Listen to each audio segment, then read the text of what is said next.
Good evening. News Channel 3 cameras were rolling as a man apparently tried to break into a condemned home in Kalamazoo's Milwood neighborhood. We've done story after story about this troubled home on Cambridge. Our cameras were also rolling last week when police, armed with a search warrant, raided the place and promptly had the house condemned as unfit for human inhabitation.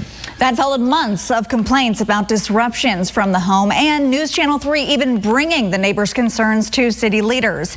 News Channel 3's Mike Kravsig joins us live from the neighborhood now to explain why neighbors are still on edge tonight. Mike.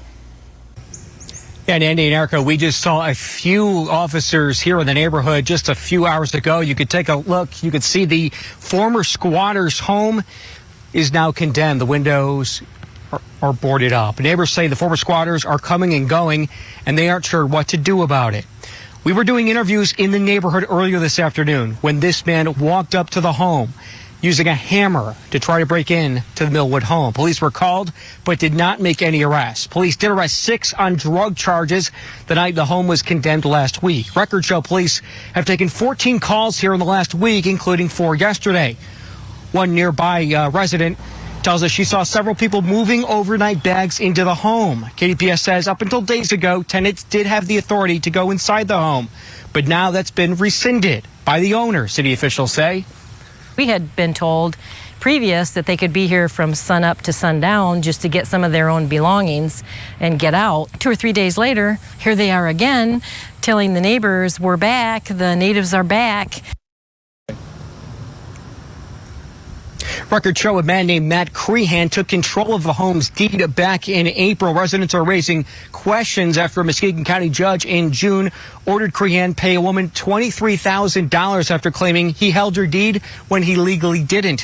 Crehan also served a few months in state prison in 2007 for pocketing his deceased mother's VA benefits. Late today, a federal judge put a temporary hold on Western Michigan University's COVID-19 vaccine mandate for all student athletes. A group of 4 women's soccer players says it's discriminatory and they're suing to stop it. News Channel 3's Andrew Feather is at WMU to tell us why those women say they had no choice. The attorney representing the 4 student athletes tell me they have no intention of taking a COVID-19 vaccine and saw court as their only avenue to keep playing. This afternoon, a federal judge ruled that the case has a good chance of succeeding, granting a temporary restraining order. 4 women on the university's soccer team are challenging the school's requirement, calling it discriminatory. They say they are Christian or Catholic and receiving the vaccine goes against their religious beliefs. The university denied their requests for religious exemptions. One athlete wrote that in God's eyes, her body is a temple. She needs to keep clean from unclean food or injections. Another wrote that taking the vaccine would go against her conscience, which she called a gift from God. Why does government have the authority to order people to inject something in their bodies? I mean, these are personal medical decisions, personal religious decisions. Today, a federal judge imposing a 2-week restraining order on the university's requirement. WMU is not requiring other students or staff to get vaccinated against COVID-19. The mandate is specific to student athletes. If they believe they have a compelling state interest to protect all students and lives and all this stuff, if they truly believe that, then why aren't they requiring it for the other students? And it shows the fallacy of that argument. A university spokesperson says the school is aware of and will follow the temporary restraining order, but doesn't comment on pending litigation. Previously, the spokesperson said a vaccination mandate among athletes was the only way to avoid the risk of a COVID-19 outbreak among a team, adding any student athletes who choose not to get vaccinated won't lose their scholarships and will be able to continue their education but not compete. Western Michigan University is expected to formally respond to the lawsuit later this week. The first court hearing in the case is scheduled for next Thursday. Now, state lawmakers are considering legislation that would effectively get rid of the state's so-called tampon tax after multiple failed tries. The Michigan Treasury says sales and use tax revenue on feminine hygiene products is about $6.3 million per year. News Channel 3 political reporter Rachel Louise Just tells us where these bills are now. For the last 6 years, Michigan lawmakers have been trying to get rid of the tampon tax, which puts an added tax onto women's products like panty liners, pads, and of course, tampons. The fight to bury the tampon tax goes beyond the legislature. Last year, 3 women, with the help of the organization Period Equity, filed a lawsuit to remove the tampon tax in Michigan.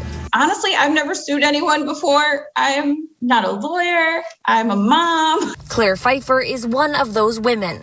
I'm just someone who's been actively working to help women get access to healthcare products that they need, and I felt like this was a good cause to get behind. Nonprofit organizers, the FDA, and the IRS all agreeing the products are medical necessities. It's a natural process and you can't turn it off. You know, if it's uncomfortable for you or you can't afford it this month, you can't just say, no, I'm not going to do it. Birth control delivery company Pandia Health estimates the average American woman will spend $9,249 on basic period supplies in their lifetime. Michigan's legislature is now trying to bring that number down a little lower. 2 bills were considered in today's House Tax Policy Committee.